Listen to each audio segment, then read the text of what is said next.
आऊज़ु बिल्लाहि मिनश्शैतानिर्रजीम बिस्मिल्लाहिर्रहमानिर्रहीम। अल्लाह के नाम से शुरू करता हूँ जो रब है, बड़ा मेहरबान और नहायत रहम करने वाला है। हमारे सब्जेक्ट का नाम plan, implementation and educational management है और हम इस वक्त यूनिट नंबर 3 पढ़ रहे हैं जिसका नाम है प्रोजेक्ट फॉर्मुलेशन एंड इम्प्लीमेंटेशन और प्रेजेंटेड बाय मैं यानी कि मोहम्मद सफरा खान आपसे मुखातिब हूँ। और हमारा कोर्स कोड है 8617। ये B.Ed का कोर्स है और हमारी यूनिवर्सिटी का नाम अल्लामा इकबाल ओपन यूनिवर्सिटी है। तो आइए स्टूडेंट शुरू करते हैं। सबसे पहले ऑब्जेक्टिव्स ऑफ द यूनिट।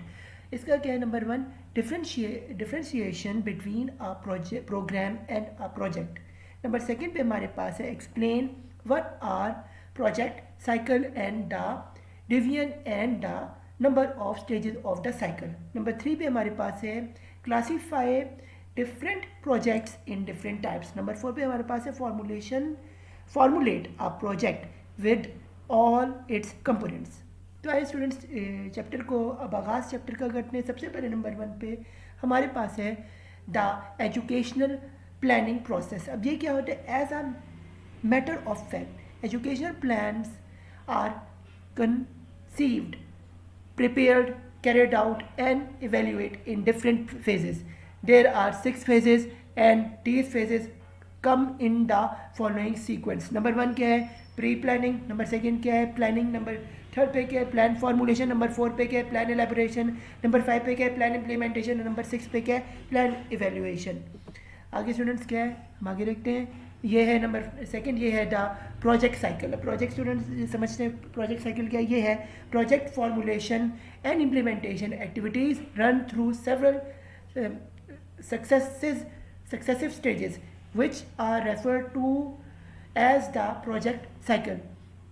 यानी कि प्रोजेक्ट की जो फॉर्मुलेशन और इम्प्लीमेंटेशन है ये डिफरेंट एक्टिविटीज़ पे मुश्तमिल होते हैं जिसमें ये रन होते हैं और ये सेवरल सक्सेसिव स्टेजेस से गुजरते हैं जिसे हम प्रोजेक्ट साइकिल का नाम देते हैं। The division and the number of stages of the cycle may very depend on the particular agency और कंट्री कंसर्न। यानी कि इसका जो डिपेंड कर रही है कंट्री के भी और एजेंसी की भी कंसर्न पे करता है ये साइकिल किस तरह से इसकी स्टेजेस बनेंगी। द एसेंशियल स्टेजेस आर, जो एसेंशियल स्टेजेस हैं वो स्टूडेंट्स हम देखने जा रहे हैं। वो नंबर 1 पे क्या है? Sector analysis. फिर क्या है? Project identification. फिर क्या है? Project preparation. फिर हमारे पास है प्रोजेक्ट अप्रेजल्स। फिर हमारे पास क्या है? प्रोजेक्ट एग्जीक्यूशन और एंड कंट्रोल। और फिर हमारे पास है प्रोजेक्ट इवेल्युएशन। फिर स्टूडेंट्स हमारे पास आ रहा है 2.1। इसमें क्या है? Sector analysis. ये क्या है?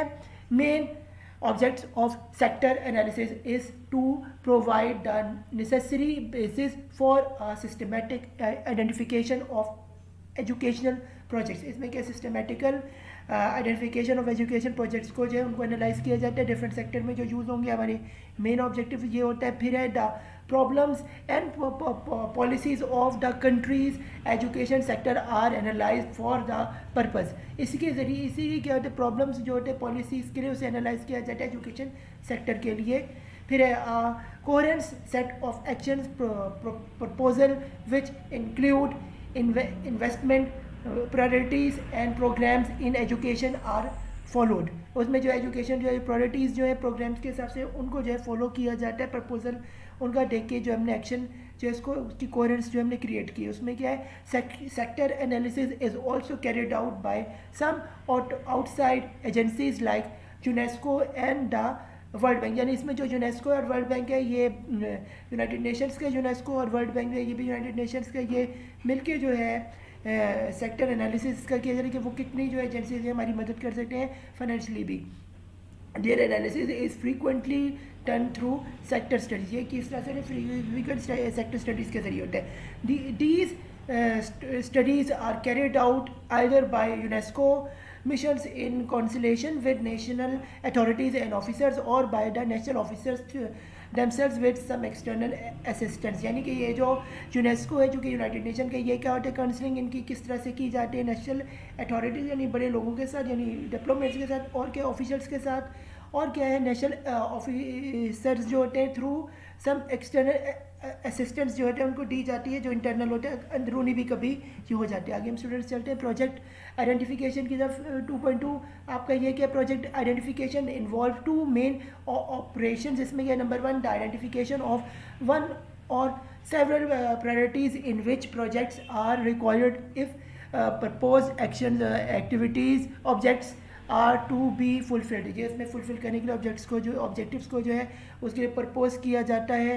उसके बाद ये कैसे सेवरल प्रायोरिटीज को देखते हुए in other words project areas present gaps between desired objectives and available means this aim at the project will be filled in these gaps, यानी कि in these gaps, यानी कि जो गैप्स हैं प्रोजेक्ट एरियाज को उनको देखा जाता है और उनके दरमियान जो है डिज़ायर जो ऑब्जेक्टिव्स हैं और जो उनके एम्स हैं उनकी मीन्स को समझा जाता है और उनके लिए एम्स बनाए जाते हैं कि जो प्रोजेक्ट हो उसमें वो जो गैप्स हैं उनको जो फिल किया जाए, उनको उनकी कमी पेशी दूर की जाए। आगे है नंबर 2 पे द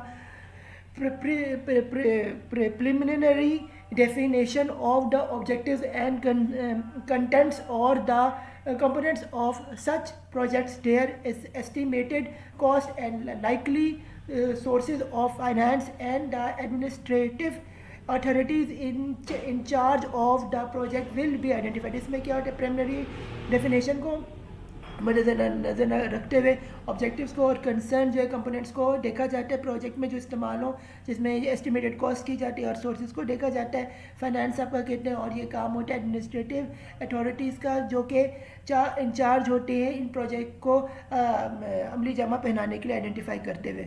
आगे हम चलते हैं जी 2.3 में ये है प्रिपरेशन ऑफ प्रोजेक्ट्स। ये क्या है? This stage covers all the activities necessary to establish extensively and in detail the justification, objectives, components and targets population of the project, its techniques, यानी कि जो एसेंशियल जो डिटेल्स हैं ये जस्टिफाइड की जाती हैं, एक्टिविटीज़ की नेसेसरी कितने ऑब्जेक्ट्स को, उनके कंपोनेंट्स को और उनकी टारगेट पॉपुलेशन को किसी भी प्रोजेक्ट को शुरू करते हुए और उसकी टेक्निकल जो है टेक्निकल जो उसकी इम्प्लीमेंटेशन उसे भी देखा जाता है। आगे देखिए features from the education and architecture point of view. Features और जो आर्किटेक्चर जो है जो आर्किटेक्ट जो यूज़ करना है उस प्रोजेक्ट को अमली जमा पहनाने के लिए वो भी देखते हैं। फिर स्टाफ कौन सा यूज़ होगा, staff, physical facilities, equipment, techniques, assistants and their staff को देखेंगे, फिजिकल फैसिलिटीज़ को देखेंगे, इक्विपमेंट को देखेंगे और टेक्निकल असिस्टेंट्स को देखेंगे।